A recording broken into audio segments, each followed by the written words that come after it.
15절부터 17절 말씀입니다. 신약성경 184면 요한복음 21장 15절로 17절입니다. 우리 다 같이 함께 한 목소리로 읽으시도록 하겠습니다. 그들이 조반 먹은 후에 예수께서 시몬 베드로에게 이르시되 요한의 아들 시몬아 이르되 주님 그러하니이다. 내가 주님을 사랑하는 줄 주님께서 아시나이다. 이르시되 내 어린 양을 먹이라 하시고 또 두 번째 이르시되 요한의 아들 시몬아 내가 나를 사랑하느냐 하시니 이르되 주님 그러하나이다. 내가 주님을 사랑하는 줄 주님께서 아시나이다. 이르시되 내 양을 치라 하시고 세 번째 이르시되 요한의 아들 시몬아 내가 나를 사랑하느냐 하시니 주께서 세 번째 내가 나를 사랑하느냐 하심으로 베드로가 근심하여 이르되 주님 모든 것을 아시오매 내가 주님을 사랑하는 줄을 주님께서 아시나이다. 예수께서 이르시되 내 양을 먹이라. 아멘.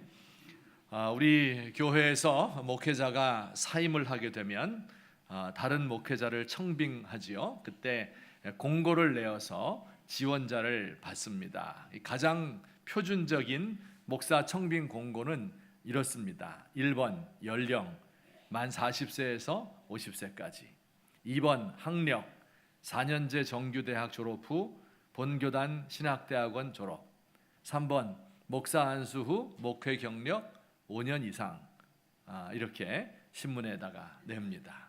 그러면 이 기준에 맞는 그 이력서가 많이 들어오겠죠. 그러면 당회나 혹은 청빙위원들이 모여서 그 중에 제일 좋은 분을 이제 고르고 뽑습니다. 그렇게 뽑을 때도 기준이 있겠습니다. 학력이 높을수록 좋겠고, 또 요새 웬만하면 박사학위 받은 사람 원하고, 또 설교를 시켜보잖아요. 그래서 말씀을 잘 전하는지를 보고, 또 목소리 좋아서 찬양도 잘하면 더 좋고, 행정 능력도 있어야 되고, 외모가 훤칠하면 또 금상첨화이고, 또 뒷조사도 해보겠죠. 이전 교회에서 목회를 잘했나, 말썽 부린 거 없나, 또 누가 이 사람을 추천하였나, 이런 것들을 검증하고 판단을 할 것입니다.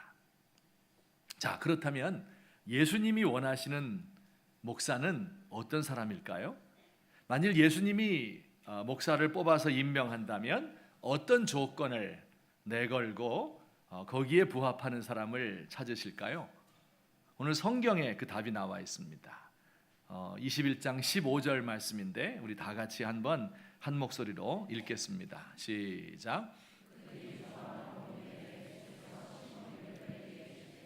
요한의 아들 시몬아 내가 이 사람들보다 나를 더 사랑하느냐 하시니 이르되 주님 그러하나이다.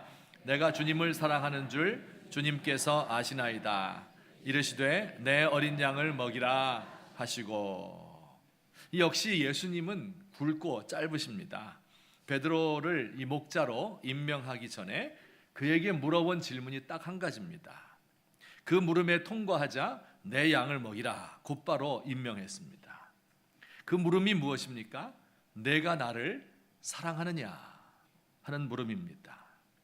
예수님이 베드로에게 원하셨던 조건은 단 한 가지였습니다. 바로 예수님을 사랑하느냐 하는 것이었어요. 다른 조건이 없습니다. 인가받은 유수한 신학대학원을 졸업했는가, 학위를 받았는가, 설교를 잘하는가, 행정 능력이 있는가, 찬양인도 잘하나, 외모가 잘생겼나, 이런 조건들이 없습니다. 단 한 가지를 물으십니다. 저는 성경에서 가르치는 우리 하나님의 종이 되는 단 한 가지의 조건, 이 기준을 잊어버리고 그 외에 다른 많은 조건들을 갖다 붙이는 것이 오늘날 우리 조국 교회에 많은 문제가 생기게 한 중대한 원인이라고 생각합니다. 목사를 청빙할 때 예수님이 원하시는 조건, 예수님을 사랑합니까? 하는 이것을 묻지 않습니다. 신학교에서 학생들을 선발할 때, 강도사고시나 목사고시를 볼 때 이 사람이 예수님을 사랑하는 사람인지 아닌지를 묻거나 판단하고 평가하지 않습니다. 단지 이 사람의 학력이 어떤지, 실력이 어떤지, 설교를 잘하는지 이것을 보고 판단합니다.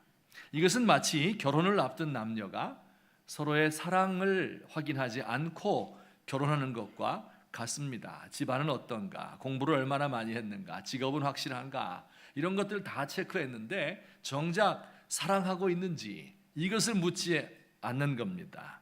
재산도 배경도 학벌도 인생 사는데 다 중요하지요. 하지만 가장 중요한 것은 사랑인데 이것을 확인하지 않은 결혼이 그 이후에 어떻게 될까 불을 보듯 뻔합니다.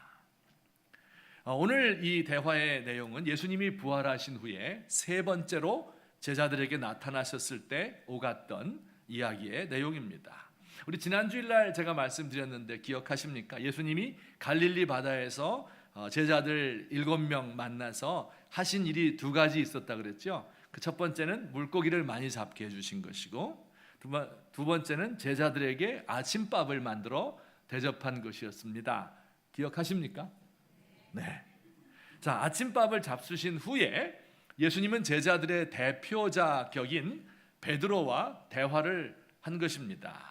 여러분, 우리도 그렇잖아요. 우리 제가 식사 한번 대접하겠습니다 이렇게 말하고 시간을 정해서 식사를 하고 나면 밥만 먹고 헤어지는 법이 없죠. 그 다음에 본론이 있잖아요.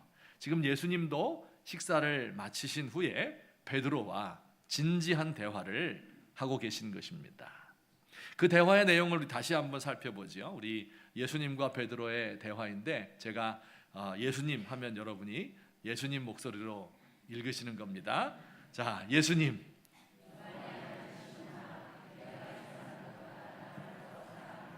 베드로.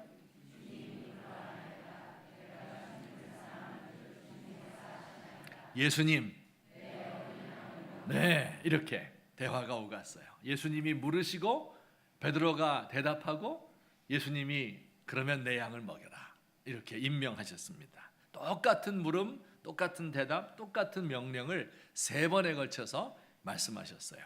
3세판 확실하게 해두자 하는 것이죠. 오늘 예수님과 베드로의 이 대화를 통해서 우리가 배울 수 있는 교훈이 무엇일까 하는 것을 두 가지로 살펴보도록 하겠습니다. 우선 첫 번째 교훈입니다. 다 같이 시작. 예수님을 사랑하는 것은 모든 주님의 제자들이 가져야 할 가장 중요한 마음이다.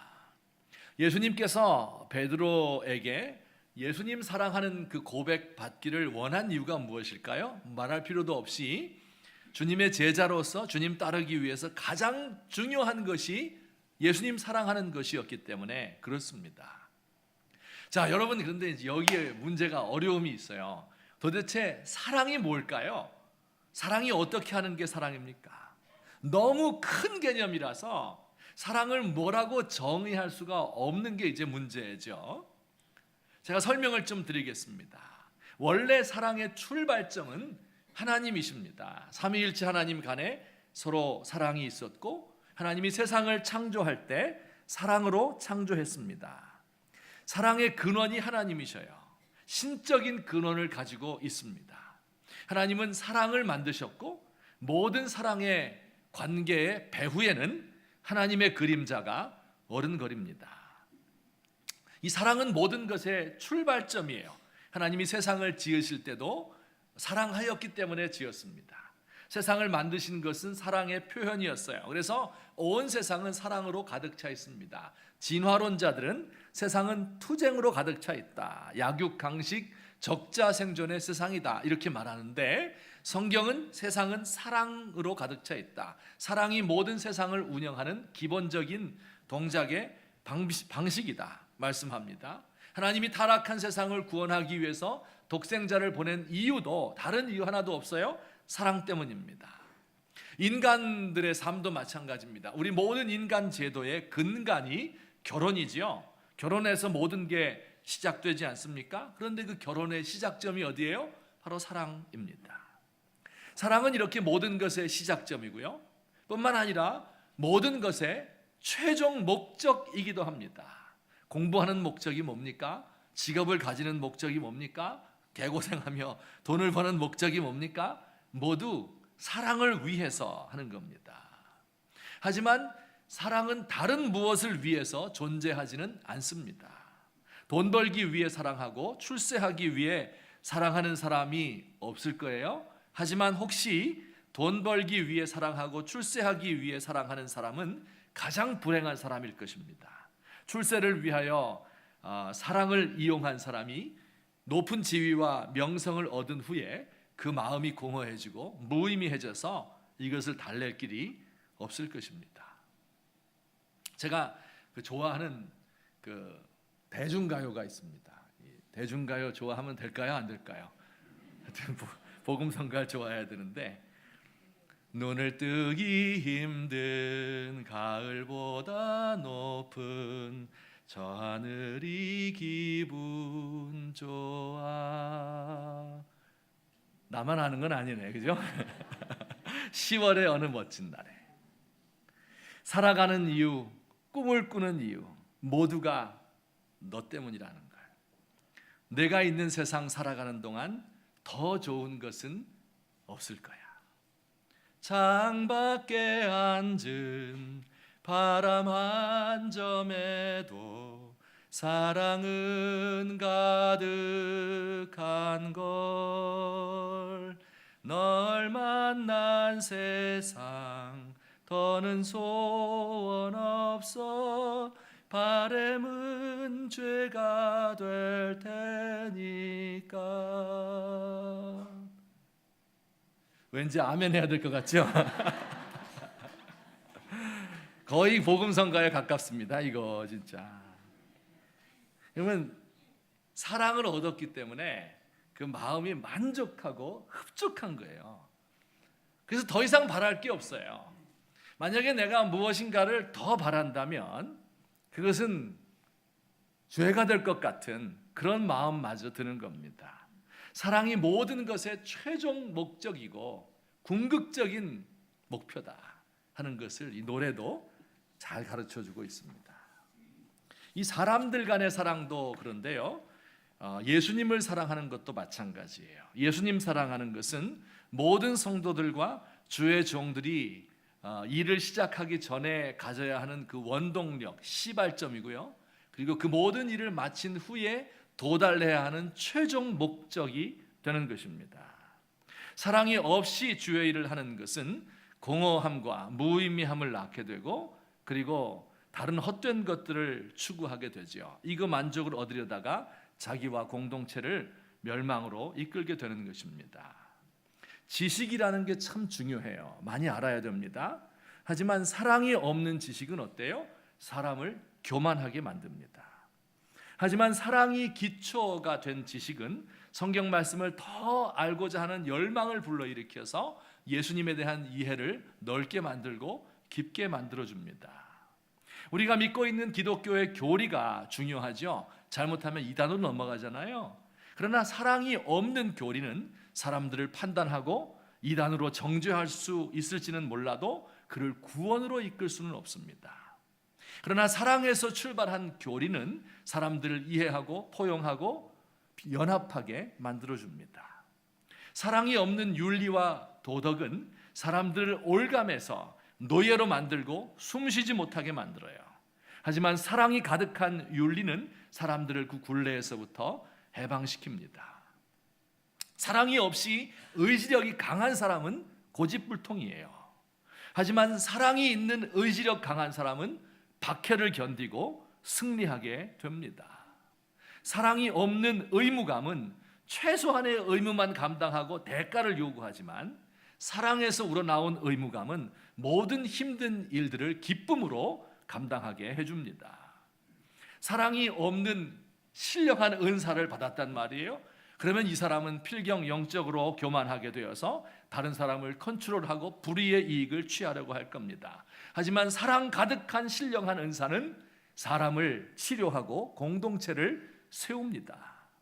사랑이 없는 희생은 결국은 생색내고 자기를 자랑하게 만들 뿐이지요. 하지만 사랑으로 말미암은 희생은 그 많은 일을 하고도 아무 말도 하지 않고 자신을 감춥니다. 주님 한 분만으로 만족합니다. 이런 고백을 하게 됩니다.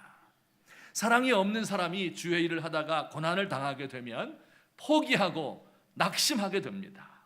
하지만 사랑 가득한 사람이 고난을 당하게 되면 이 환난이, 나에게 다가오는 이 어려움이 주님의 사랑을 증명할 수 있는 기회이다 생각이 되어서, 또 주님이 나에게 당신의 사랑을 표현하실 수 있는 절호의 기회다 이렇게 생각을 해서 그 기회를 기쁘게 받아들입니다. 동남풍아 불어라, 서북풍아 불어라, 가시밭에 백합화, 예수 향기 날릴 수 있는 기회가 된다 하며 그 고난을 기쁨으로 받아들이게 되는 것입니다. 만일 예수님을 사랑하는 마음이 부족한 목회자가 교회를 섬긴다면 어떻게 될까요? 교회는 비즈니스의 장이 되고 설교와 예배는 상품이 될 것입니다. 목사는 자신이 아는 성경 지식과 세상 이야기와 예화 이런 것들을 얽어서 설교를 만들 것이에요.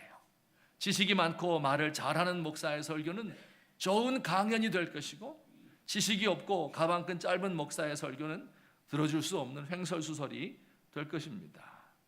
성도들은 고객으로 전락하고 예배와 설교를 소비하고 가는 사람이 될 뿐 말씀 듣고 깨닫고 회개하고 변화되지 않습니다. 예수님을 사랑하지 않는 목사가 성도들의 아픔을 보듬어 안고 감싸주지 못할 것이지요. 그러니 성도들도 예수님의 사랑을 느끼지 못하고 교회에서 봉사하는 그 모든 것이 무거운 짐이 되고 인정받기 위한 노력이 됩니다. 자리다툼을 일삼고, 그러다가 어려운 사건이 생기게 되면 책임을 전가하고 원망하고 불평하고 다투고 갈라지게 되는 것, 이것이 오늘날 교회의 모습이 아닐까. 이 모든 일의 근원, 잘못되게 된 동기가 어딨냐? 그 최초의 출발점이 잘못되었다. 예수님을 사랑하는 마음에서 모든 게 시작되어야 될 텐데, 이 질문을 우리가 제대로 하지 못하고 대답을 제대로 하지 못했기 때문에 이런 문제들이 생기는 것이 아닌가 생각을 합니다. 자, 조금 범위를 넓혀서 지금 우리나라에서 벌어지고 있는 사건들을 생각해 보십시다. 우리 그저께 금요일 날 박근혜 대통령의 탄핵안이 국회를 통과하였습니다. 박 대통령과 그 측근들의 전횡에 대한 이 역사의 심판이고 또한 촛불 민심의 승리라고 말씀드릴 수 있을 것입니다. 하지만 일이 이 지경에 이르게 된 것은 우리나라로 보아서 정말 불행한 일입니다. 우리 손으로 뽑은 국민의 대표를 다시 그 자리에서 끌어내리게 된 것입니다.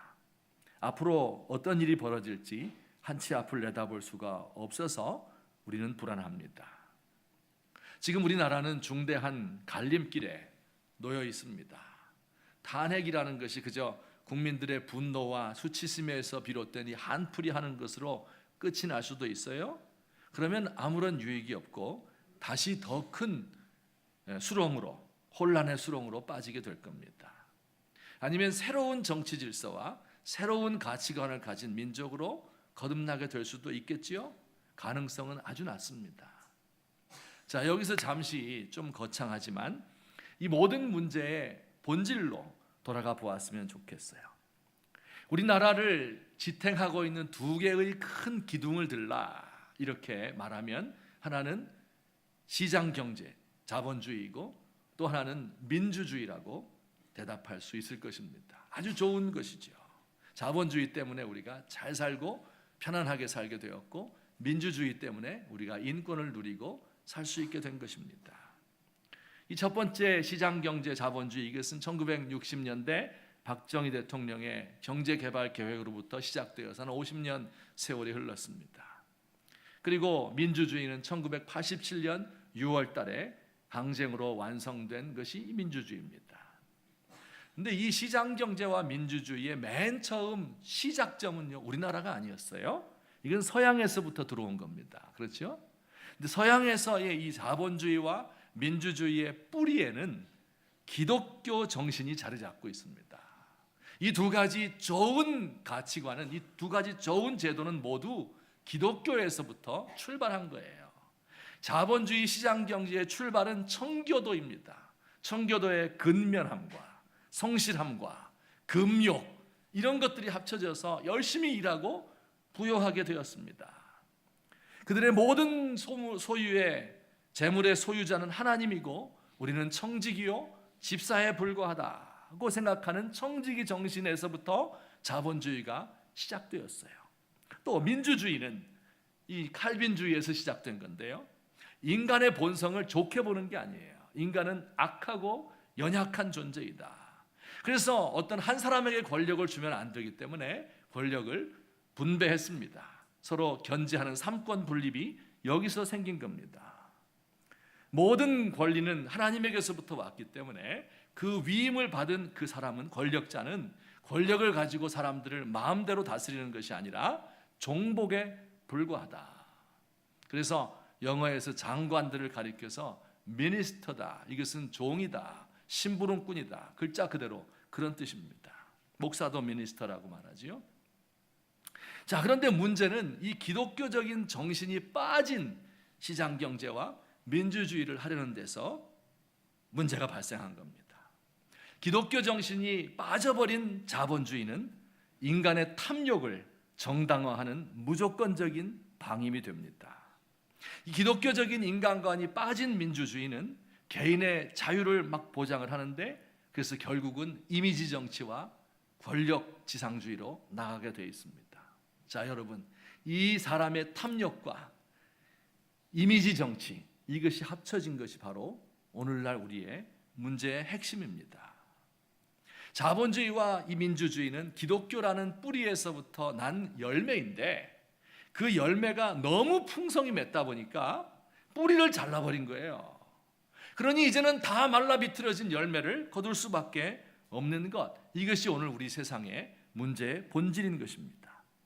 자, 그러면 우리 새로운 나라를 건설하기 위해서, 인간의 얼굴을 가진 진짜 자본주의를 회복하기 위해서, 진정한 의미의 민주주의를 재건하기 위해서는 우리의 정신이, 우리의 신앙이 먼저 회복돼야 되는 거예요. 우리의 양심이 먼저 회복돼야 이것이 가능해지는 것입니다. 금욕 생활을 즐거워하고 다른 사람에게 나누어 주는 것을 좋아하고 모든 재물이 하나님에게서부터 온 것을 인정하고, 인간은 너무 약하기 때문에 내가 권력을 다 가질 수는 없다, 이렇게 생각하는 이 기독교적인 정신, 여기에 이 모든 것이 다시 기초해 있어야 하는 것입니다.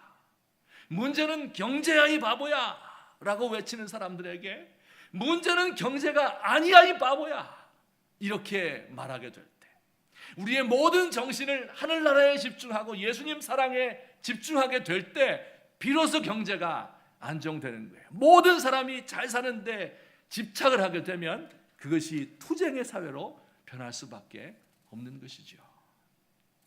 그래서 우리 예수님을 사랑하는 사람, 예수 믿는 사람들이 이 예수님의 사랑을 마음 깊이 가지는 것이 중요합니다. 이 세상을 바라보면서 파탄난 조국을 붙들고 기도하는 그리스도인들이 되어야 됩니다.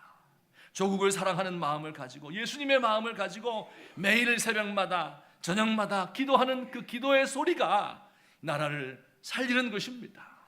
기도만 하는 것이 아니라 예수님 사랑을 날마다 확인하고 그 사랑에 내가 너무 만족하기 때문에, 흡족하기 때문에, 내가 비록 세상에서 모든 것이 안 되고 실패하여도 하나님이 나를 이끌고 도와주실 것이다 하는 이 믿음을 가지고 있을 때 비로소 우리가 나라가 바로 세워지는 것입니다.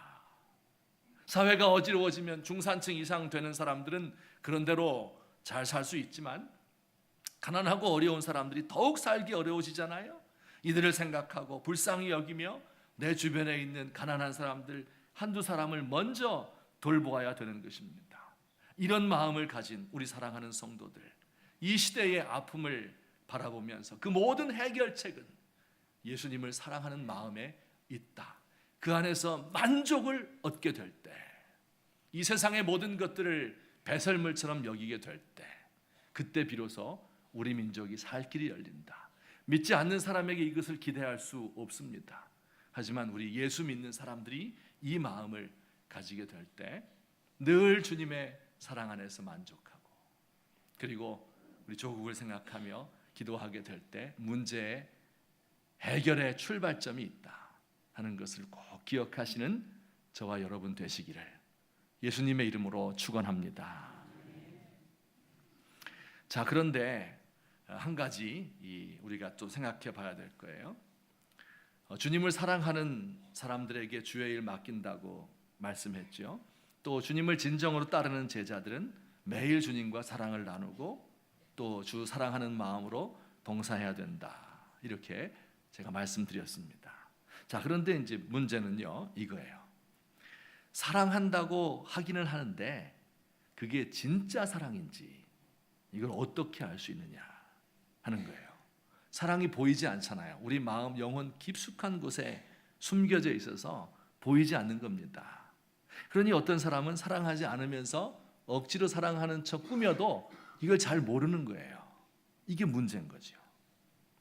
사랑이라는 이름으로 다른 사람을 구속할 때도 있어요. 자식을 사랑한다 이렇게 하면서 야, 이게 엄마 위한 거냐? 다 너 위해서 하는 거야? 이렇게 하면서 자식을 막 지배하고 구속하려는 경우도 있습니다.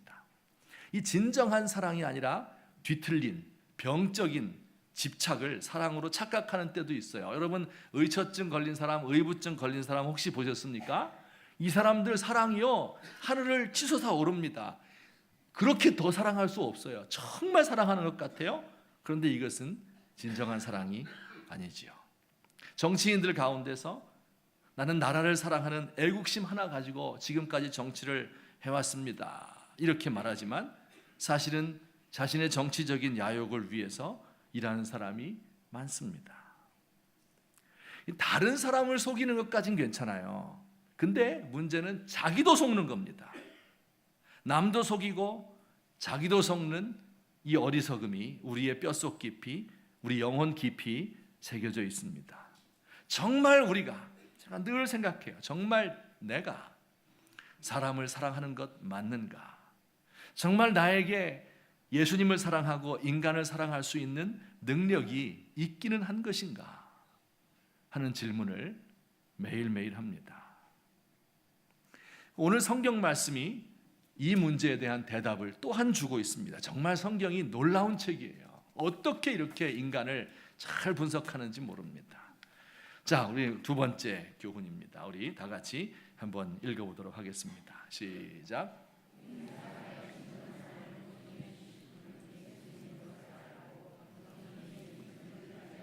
좀 어려운 말이죠. 우리 사랑의 진정성을 보증해 주실 분은 예수님 뿐인 것을 알고 겸손히 그에게 의지해야 된다. 우리 아까 예수님과 베드로와의 대화로 다시 한번 돌아가 보겠습니다. 우리 다시 한번 해보는 거예요. 지금 약간 주님을 너무 사랑한 나머지 자꾸 가시는 분이 있어요. 더 크게 읽으십시다. 자, 예수님.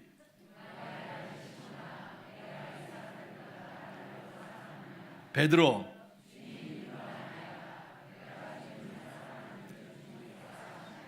예수님. 네, 이렇게 아까 똑같은 그 대화 내용입니다. 자, 보세요. 예수님이 베드로에게 뭘 물으셨죠? 내가 나를 사랑하느냐? 이렇게 질문했을 때 베드로의 대답이 무엇이었습니까? 아이고, 그럼요, 예수님. 제가 당연히 예수님 사랑하죠. 다른 제자들보다 제가 아마 더 사랑할걸요? 라고 말했습니까? 그렇지 않습니다. 이렇게 대답했어요. 주님, 그러하나이다. 내가 주님을 사랑하는 줄 주님께서 아시나이다. 이게 자신이 없는 대답이죠. 사랑하는 것 같기는 한데 이 자신이 없어요. 그래서 예수님에게 자신의 사랑을 물어보는 거예요. 내가 사랑하는 것 같은데 내가 주님 사랑하는 거 맞죠? 지금 이렇게 물어보는 겁니다. 베드로가 왜 이렇게 자신 없는 대답을 했는지 다 아시죠? 베드로가 예수님을 사랑하고 따르겠다고 자신 있게 말했다가 실패하였기 때문입니다. 몇 주 전 얘기예요. 다른 사람이 다 주를 버릴지라도 저는 버리지 않겠습니다. 끝까지 지켜드릴 겁니다. 이렇게 맹세했지만 베드로는 대제사장의 집에서 예수님 신문 받을 때 여종들 앞에서 3번 부인했습니다. 여러분, 이 베드로가 내가 주님 사랑합니다, 끝까지 지켜드릴게요, 이렇게 말할 때 헛소리 한 게 아니었어요. 진심을 다해서 이야기한 거예요. 정말 그때 자기 목숨까지 버릴 각오를 하고 얘기한 겁니다. 그런데 불과 몇 시간 지나지 않아서 실패한 거예요. 그러니 이제 그는 자기 자신을 믿을 수가 없는 겁니다. 나는 사랑한다고 생각했는데 내 사랑을 믿지 못하게 된 겁니다. 예수님의 질문도 참 짓궂죠. 이렇게 말했어요. 내가 이 사람들이 나를 사랑하는 것보다 나를 더 사랑하니? 이건 경쟁심을 붙이려고 하는 것이 아니었고요. 그때 그 생각을 한 거예요. 야, 베드로야, 너 다른 사람은 다 버려도 너는 배반하지 않는다고 했잖아. 이게 네가 말한 사랑이었니? 이렇게 묻는 겁니다. 그러니 베드로가 이렇게 대답할 수밖에 없어요. 그래요, 주님. 제가 예수님을 사랑하는 것 맞는 것 같습니다. 그러나 그건 제 생각이고요. 저는 그 사랑을 지켜나갈 힘도 없고 그 사랑이 진짜 사랑인지를 확인할 방법도 없습니다. 내가 중심이 되어서 주님을 사랑한다고 하는 것이 얼마나 허망한 것인지를 확실히 알았습니다. 내 사랑도 주님이 책임져 주시고 주님이 보증해 주셔야 하는 것이지 내가 결심한다고 되는 것이 아님을 깨달았습니다.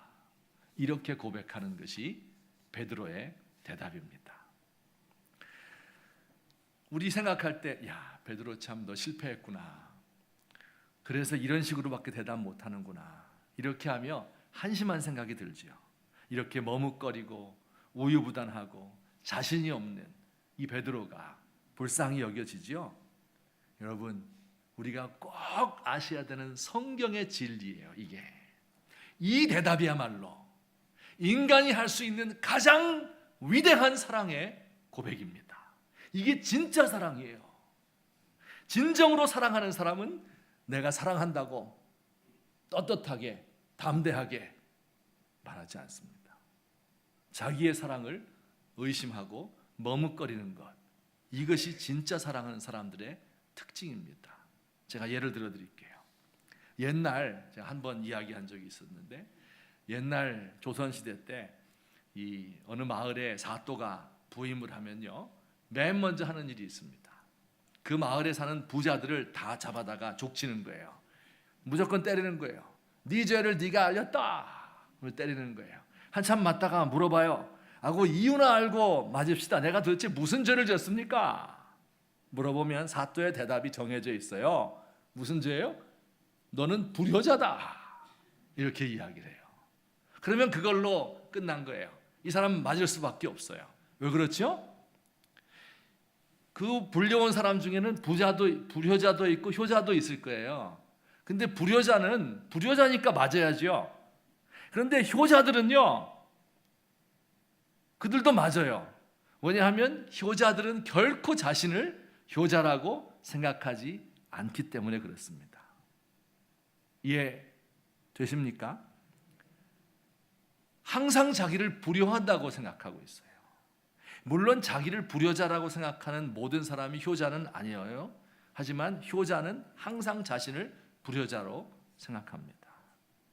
같은 원리예요.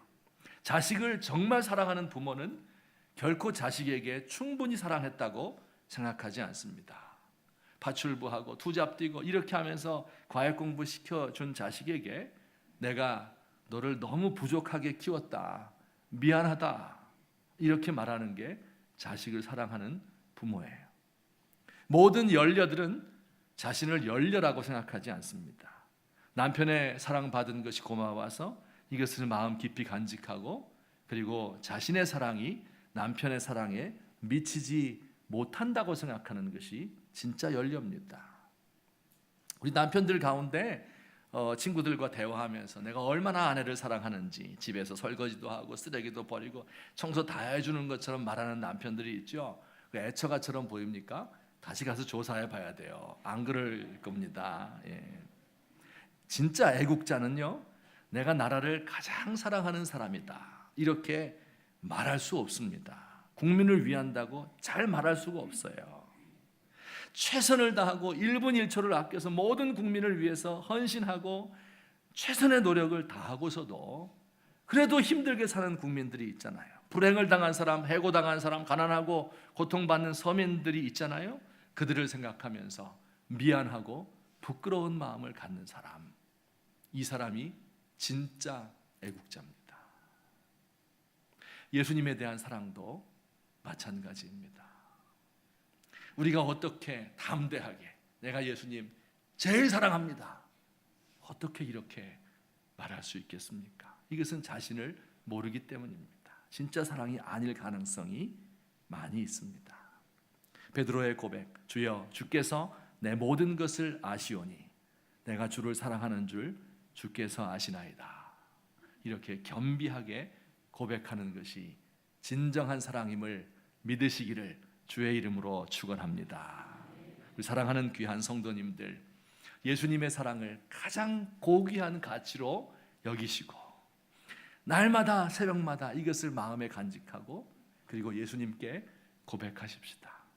그러나 그 고백이 나의 자신감에서 나온 내 고백이 아니라 내가 정말 사랑하고 있는 건지, 내 사랑에 내가 사랑할 수 있는 능력이 있는지 이것을 겸손히 하나님 앞에 아뢰며 우리 주님과 사랑을 나누고, 그래서 그 사랑이 너무 나를 만족하고 흡족하게 만들어서 이 세상에 다른 어떤 좋은 것들 갖다 주어도 예수님 사랑과 바꿀 수 없다, 이렇게 고백하시는 진정한 사랑을 가지신 저와 여러분 되시기를, 우리 주님을 따르는 주님의 제자들 되시기를 예수님의 이름으로 축원합니다. 아멘. 우리 같이 한번 기도드리겠습니다. 오늘 들은 말씀을 생각하며 함께 기도했으면 좋겠습니다. 오 예수님, 내가 나를 사랑하느냐 이렇게 물을 때 제가 뭐라고 대답할까요? 우리 주님을 더 알고 더 사랑하기 원합니다. 내가 주를 사랑하는 줄 주께서 아십니다. 이 고백과 이 대화가 우리 가운데 날마다 있어지게 되기를 원합니다. 우리가 세상을 살아가는 이유, 우리가 교회를 봉사하고 세상을 섬기는 이 모든 이유가 예수님에 대한 사랑에서부터 흘러나오는 것을 늘 기억할 수 있도록 주여 저를 도와주시옵소서. 우리 같이 한 목소리로 기도하시고 또 우리 국가와 민족을 위해서 함께 기도하십시다.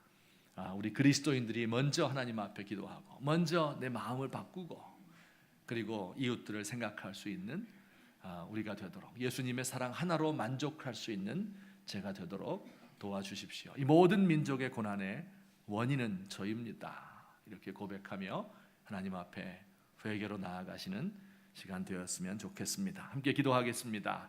사랑의 하나님 아버지, 고맙습니다. 참 부족하고 연약한 종을 주께서 오늘도 사랑하시고 주님의 말씀을 전하는 자로 만들어 주시고, 아버지 오늘도 이 거룩한 강단에 서서 주의 말씀을 증거했습니다. 하나님, 하지만 제 속에 정말 예수님을 사랑하는 마음이 있어서 이 일을 하는 것인지, 제 욕심을 따라서 행하는 것인지, 직업으로 여기고 있는 것인지, 하나님 그래서 주님의 교회가 하나의 비즈니스가 되고 설교가 상품이 되고 있는 것이 아닌지 하나님 다시 한번 돌아보게 하여 주옵소서. 아버지, 성도들을 진심으로 사랑하는 것이 아니라 가식적인 웃음으로 대하고 있는 것이 아닌지 아버지 저를 불쌍히 여겨 주시옵소서. 하나님 아버지, 베드로에게 조반을 마치신 후 요한의 아들 시몬아, 내가 이 사람들보다 나를 더 사랑하느냐 물으신 주님, 주님 그러하외다 내가 주님을 사랑하는 줄 주께서 아시나이다 고백할 수밖에 없습니다. 하나님, 이 사랑이 제가 교회를 섬기는 동기가 되게 하시고 살아가는 이유가 되게 하시고 성도들을 사랑하는 이유가 될 수 있도록 하나님 은혜를 더해 주옵소서. 제가 저 자신을 감당할 수 없고 알 수도 없고 사랑할 수 있는 능력도 없는 연약한 종이오니 주께서 불쌍히 여기시고 함께해 주옵소서. 주께서 우리 조국과 민족을 아버지 도와주시옵소서. 이렇게 혼란스럽고 상처를 받고 파탄이 나게 되었습니다. 하나님 아버지, 어떻게 이것을 치유하고 회복할 수 있겠습니까? 우리 예수 믿는 사람들이 정말 우리 주님 앞에 바로 서서 예수님 사랑하는 마음을 가지고 그 안에서 참된 만족을 가지고 우리의 시장 경제와 민주주의를 회복시킬 수 있는 우리 주님의 귀한 종들 되도록 하나님 우리를 도와주시옵소서. 하나님 아버지, 우리 믿는 사람들이 정신을 차리고 하나님 앞에 간구하며 내 모든 욕심을 내어버리고 주님 한 분만으로 만족할 수 있는 참된 신앙을 회복시켜 주시옵소서. 모든 것 주께 의지합니다. 주여 함께 해 주시옵소서. 사랑의 하나님 아버지 고맙습니다. 요한의 아들 시몬아, 내가 이 사람들보다 나를 더 사랑하느냐? 사랑을 고백받기 원하신 우리 주님, 우리가 주님을 사랑합니다. 그러나 내 힘으로 고백할 수도 없고 내가 주님을 사랑하는 줄을 주님께서 아십니다. 오 주여, 우리를 불쌍히 여기시고 이 땅의 목자로 세우셨사오니 하나님, 이 조국을 위하여 기도하는 기도의 제물이 되게 하시고 우리 주님 사랑하는 한 가지 마음으로 흡족하여서 세상의 모든 재물과 권력과 명예를 초계같이 여길 수 있는 진정한 주님 따르는 제자가 될 수 있도록 하나님 도와주시옵소서. 특별히 주의 종들에게 주께서 은총을 더하시고 날마다 엎드릴 때마다 요한의 아들 시몬아, 내가 나를 사랑하느냐? 이 질문을 떠올리게 하시며 그 주님 사랑하는 것이 교회를 섬기고 성도들을 목양하는 진정한 동기가 되도록 하나님 우리 조국교회에 복을 더하여 주시옵소서. 하나님, 이런 신학생들을 키워낼 수 있는 우리 백석학원 될 수 있도록 하나님 도와주시옵소서. 오 하나님 아버지여, 우리 사랑하는 모든 성도들 그 심령을 주께서 붙드시고 오 하나님 주께서 우리 마음 가운데 예수님 사랑 가득하며 그 사랑으로 우리의 가족들, 사랑하는 남편과 아내와 자녀들과 부모님과 그리고 우리의 친구들을 사랑할 수 있는 사랑 흘러넘치는 귀한 영혼들 되도록 우리 주님 도와주시옵소서. 예수님의 이름으로 기도하옵나이다. 아멘. 우리 함께 찬송가 94장 주 예수보다 더 귀한 것은 없네, 우리 의미를 생각하시면서 함께 부르시도록 하겠습니다.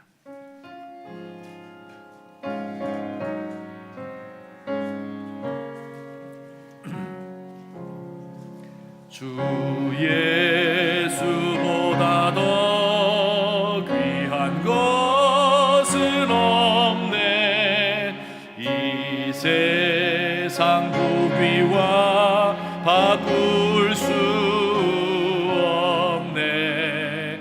영죽을 내 대신 돌아가신 그 놀라운 사랑 잊지 못해. 세상 즐거움 다 버리고 세상 사랑 다 버렸네. 주 예수보다 더 귀한 것은 없네. 예수밖에는 없네. 주 예수보다 더 귀한 것은 없네. 이 세상 명예와 바꿀 수 없네. 이전에 즐기던 세상 일도 주 사랑하는 맘 빼지 못해. 세상 즐거움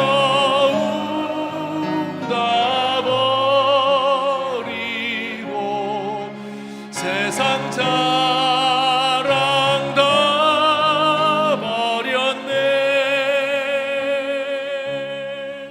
주 예수보다 더 귀한 것은 없네. 예수밖에는 없네. 우리 다 함께 자리에서 일어나셔서 3절 부르십니다. 주 예수보다 더 귀한 것은 없네. 이 세상 행복과 바꿀 수 없네. 유혹과 핍박이 몰려와도 주 섬기는 내 맘 변치 않아. 세상 즐거움 다 버리고 세상 자랑 다 버렸네. 주 예수보다 더 귀한 것은 없네. 예수밖에는 없네.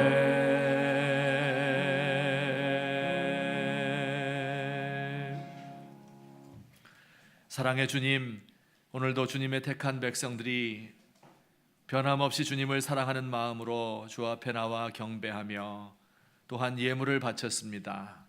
우리 하나님께서 사랑하는 종들을 기억하시고 복을 허락하시며 그 손으로 하는 모든 수고가 헛되지 않도록 도와주시옵소서. 우리의 가정을 주께서 평화롭게 하시고 자녀들의 앞날이 환하게 열리게 하시며 우리 노부모님들이 강건한 노후를 보낼 수 있도록 하시고 마음의 신앙을 더하시며 또한 우리의 자녀들, 해외에 있는 자녀들, 또 군문에 가 있는 아들들 한 영혼 한 영혼 머리끝부터 발끝까지 주님께서 지켜 주시옵소서.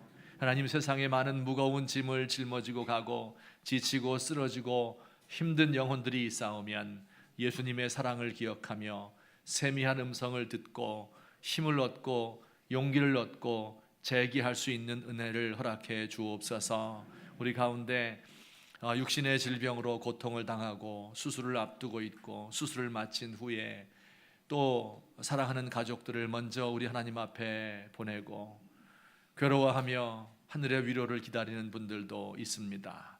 하나님 아버지, 또 가족들의 불화로 말미암아 고통을 당하고 인생의 여러 가지 실패로 또한 직장의 사업의 문제로 하나님 앞에 괴로워하며 간구하는 종들이 있습니다. 우리 하나님 찾아가시고 일일이 기도를 들으시며 응답하시고 이 모든 일들이 주 안에서 합력하여 선을 이루게 되며 승리할 수 있는 이 한 주간 되도록, 기쁜 소식이 오가는 한 주가 되도록 우리 주님 도와주시옵소서.